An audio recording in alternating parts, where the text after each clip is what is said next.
How's it going, everyone? And welcome back to our final chapter of Black Torch. So, let's just get right into it. So, the chapter starts off with Jiro and Amagi still just going at it, each other, up until Jiro kind of makes a settle of his own and just blasts Amagi. Unfortunately, Amagi's like, hey, you know what, dude? It's a little too late to do that now. And he kind of slams Jiro right onto the ground. And Amagi does start talking to Jiro and says like, hey, even though we walked different paths, we were kind of the same. We have power, and for that we are feared. Some cast us out, ostracizing us and hunting us. Some come on and rely on us and worship us. But whatever the case, there's no choice but to use our power. And he says to Jiro, like, hey, this is a war not between two people, but between two species, all right? And once the humans learn about your death, some are going to probably, put this on you, saying that you were weak and they don't know what's going on here. I'm the one who fought you, though. And for that, I have to say congratulations on coming this far. You deserve the best and you deserve your rest now. And as he grabs Jiro and is about to eat him and say, farewell, my compatriot, Jiro opens up his mouth, grabs him, and just blows him up using one more seto. And as he does this seto, he hits Rango as well, okay? And Amagi at first doesn't realize this. He's like, oh, an unconscious reflex. Perhaps it's fighting instincts is more appropriate. But whatever the case, just because I lost an arm, what she did, he lost his left arm. That's not gonna really mean anything. You're kind of you already got one foot in the grave. It's kind of over now. And Jiro starts pointing. And Amagi's like, what the hell? Like, what in the world? What are you pointing at? And so he turns around and he sees the capsule that, I should have probably mentioned this a few chapters ago. Rango was in a glass ball, so he was captured. I should have probably put that in there. And he sees that the glass ball has been shattered. And he realizes that now Jiro and Rango are now back together. And they kind of catch up. They're like, hey, how's it going, dude? Been a while. But, Amagi's not trying to hear all this, and he's just like, you know what, dude, like, it doesn't matter, I'm still gonna take you down now. So he brings up like a lightning arrow, something like a knight in Elden Ring would do. Brings out an arrow, is gonna just smack him with it. So he tries to fire it at Jiro, but Jiro dodges it, and Rango turns into his beast form, that huge beast form. If you remember back during the little flashback where all of those Riji, Ichika, and Jiro, they went back into their past, that's the form Rango takes. And Rango kind of blows a crater into the ground with Amagi like in the middle of it because he punched him so hard. And so Amagi gets back up.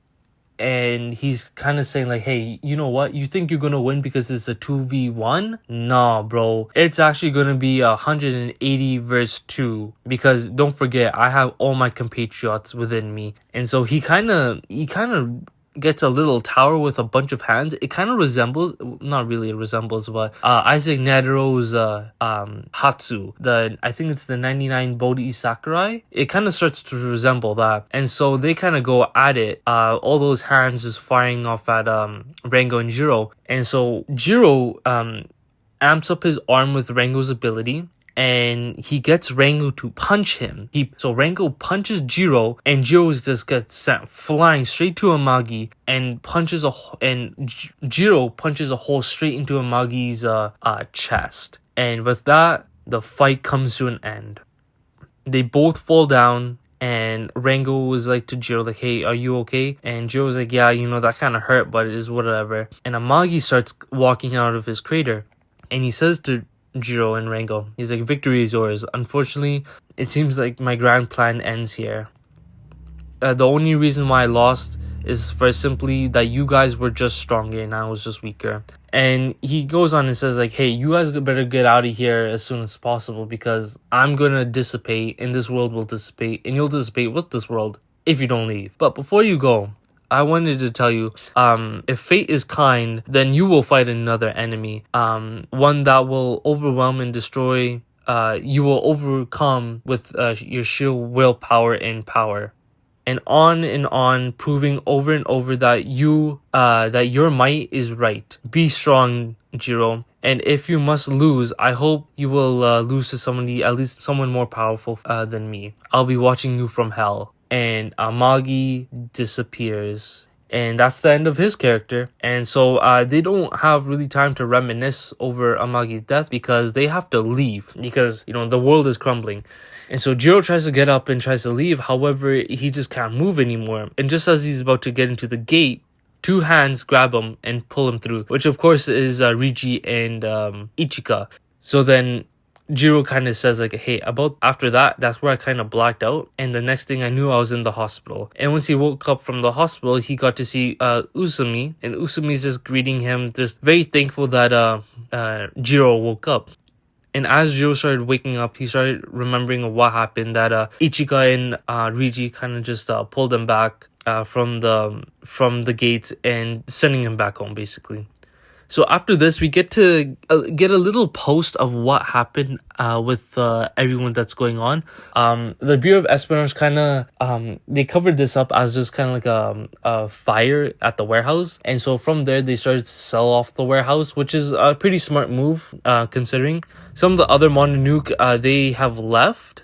Some stick around the Bureau of Espionage, which is kind of upsetting because the one Mononoke I really wanted to see was Shinji, or Shinju, I think it was, Riji's brother. And the reason why I'm upset about that is because they never had their little conclusion, right? So Jiro was just kind of typing up something like a little report on his computer, but unfortunately his computer froze up. And this is a little post afterwards where Jiro's all pretty much healed up. He's just sitting by the dock, and they kind of talk about Amagi's last words, like, hey, a fate is going to give you a new enemy, destroy them with your sheer power, and on, proving over and over that your might is right.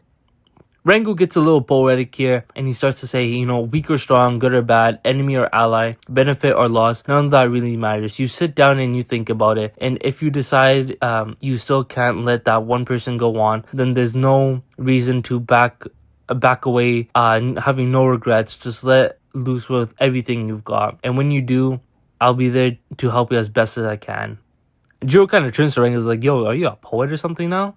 And he was like, nah, bro, I was just talking to myself. And the chapter ends off with the entire crew, Usumi, Shiba, Riji, and Ichika. They're all there. They're deciding whether they want to celebrate this victory.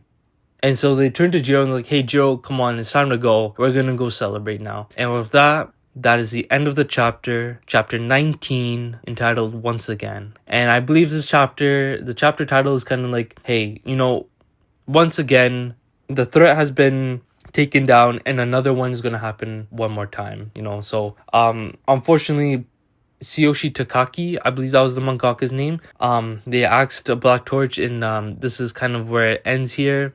Great series, great small series. I really did enjoy reviewing this. I might have another video afterwards.